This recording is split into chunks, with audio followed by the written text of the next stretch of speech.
So after our ganitong video, chainsaw, 1,000 pesos. So meron tayong bad news today. Pero ganun talaga buhay. Meron ako isang pina-follow na isang YouTuber na nag-inspire din sa akin. Alam mo kung bakit? Kasi alam mo yun, karamihan ng mga ngayon, yung mga sa social media ngayon, puro papansin, puro clout chaser.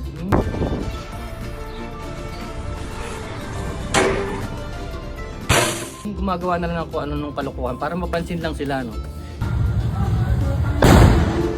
Whenever I see girls and boys, Minsan maabot pa sa nudity, no? Para lang OnlyFans, mga ganun. Maabot na lang sa ganun para lang mapansin or sumikat, no? Lahat na lang ginagawa nilang kababuyan kahit na may madidisgrasya o may maapektuhan, no? So etong sinasabi kong rest in peace, one of the finest YouTubers out there, si Adam the Woo. Welcome everyone. Adam the Woo here. join me. Shall you? Join me. Shall you? Adam the Woo, David Adam Williams. So bigla na lang, no, namatay daw siya. Parang 3 days ago, ganun. Natagpuan na lang siya sa kwarto niya, hindi gumagalaw. Tignan yung channel niya, Adam the Woo. Kasi ang hindi cloud chasing ang style niya, talagang educational. Yung pinupuntahan niya yung mga theme parks. theme park tours, and videos exploring other famous pop culture sites. The filming locations of Forrest Gump, starring Tom Hanks. Tapos yung mga lugar kung saan ginanap yung mga pelikula, nakakatuwa.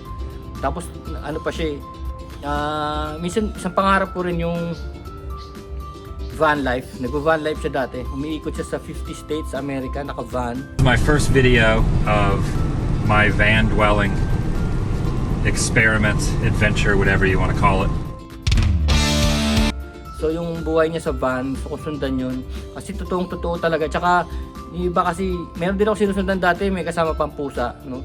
Yung iba kasi puro kalokohan, no? Bandang huli nababayaran na. Alam mo nang nababayaran, nagsisinungaling, nababayaran. Nauuwi na rin sa setup, no? Kunwari na hold up, ganun, o yung nagbarilan, ganun. Ayaw ko lang ganun. Gusto ko yung talagang natural lang na dinedemo niya yung lugar. Kasi nung bata ako, gusto ko rin mapunta sa Disneyland, pero inisip ko hindi na rin posible yun. Pero hindi naman masakit ang loob ko. Pero nakita ko kasi yung mga hindi mo napuntahan, pwede mong makita sa video ng iba, sa YouTube. Yun si Adam the Woo. Bandang huli na inaano niya na yung mga Disney parks. So Content with the past few days and all the things I've done. I'm out of here. It's been fun. It's been a fun trip. yun, natutuwa ako kasi nakikita ko na, no? So okay sa akin yun. Hindi ako nangangarap magpunta na roon. Nakita ko na eh. Actually, pag dinala mo ako doon, parehas na lang ng feeling eh. Sabi ko, nasa channel na to ni Adam the Woo eh. So, parang parehas na lang sa akin, no? So yun ang ginagawa niya, dinedemo niya yung mga nangyayari sa mga lugar na hindi mo talaga mapupuntahan na. Let's say, shooting film na ganyan, na Forrest Gump o Rocky, no? Hindi mo naman pupuntahan yun eh. Kahit na sabihin mong may pera ka, no? Pero andyan na eh, pinuntahan na niya eh. So yun si Adam the Woo. Kaya lang bigla siyang nawala. Kaya ganun talaga ang buhay, no? Papaisip ka. Marami siyang in-inspire din. Adam the Woo. Tapos naging The Daily Woo. Yung Adam the Woo niya yung una, tapos yung susunod The Daily Woo, naging dalawang channel niya. Which is naging daily vlog na. Tapos parang inabandon niya na yung buhay sa van, no? Napunta siya sa mga hotels na katabi ng parks ng Disney, especially Disney Park. Tapos naging friend niya si Carpetbagger. My best friend, my mentor, and my personal hero, Adam the Woo, has died. Tsaka si Justin. The other brothers just come from God, come from the universe. Justin yun, naging sila na magkakasama, no? Nakakatuwa yung mga pinupuntahan nila. Tsaka kailangan kasi yung mga magiging kaibigan mo parang vlogger din. Para naintindihan nila kung bakit kayo constantly stopping and constantly shooting, no? Kasi Minsan may mga kasama ako sa mga trips na ganyan, hindi vloggers. Ay nako, walang mangyari kundi dalian mo. So, hanggang sa huli, naging mag-isa na lang ako kaysa hindi ka maintindihan yung mga kasama mo. Kasi minsan matagal ka talaga eh. Hindi naman pwedeng sabihin, oh, I'm here, gano'n. 5 minutes, 10 minutes, hindi Sometimes, inaantay namin yung sunset, ganun. Golden hour, inaantay namin yung sunrise. Ito naman mga to, atat na atat.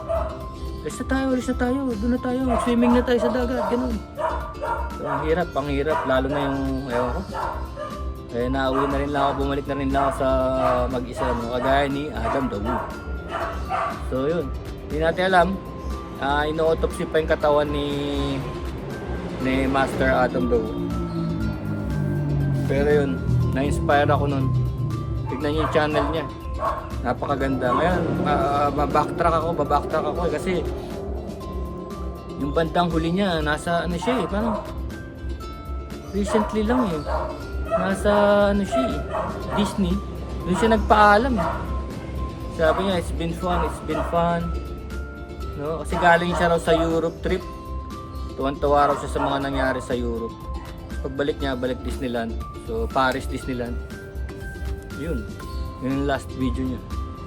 And then pagbalik niya sa US, ayun na. So yun lang. That's life, no? Oo nga pala, habol ko nga pala. Sumali kami sa choral competition, Christmas caroling choral competition sa office, no? So isa ako sa napasama, tenor. Tapos tinraining ako na voice coach ako for 3 weeks. No, sagot ng company na voice coaching ako for 3 weeks. So parang nakita ko nagbago na rin yung style ko ng singing dahil sa voice coaching. Tapos nanalo kami sa competition na yun, which is just 3 days ago. 3 days ago. Kaya wala akong video nun kasi bawal, di ba? Baka masilip ng competition. So hindi kami nagbi-video whatsoever. Pero ngayon, dahil nanalo na kami, tignan nyo sa channel ko.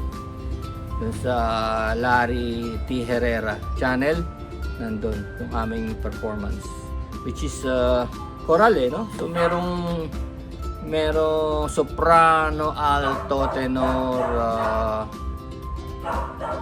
bass. Yun, soprano, tenor, alto, bass.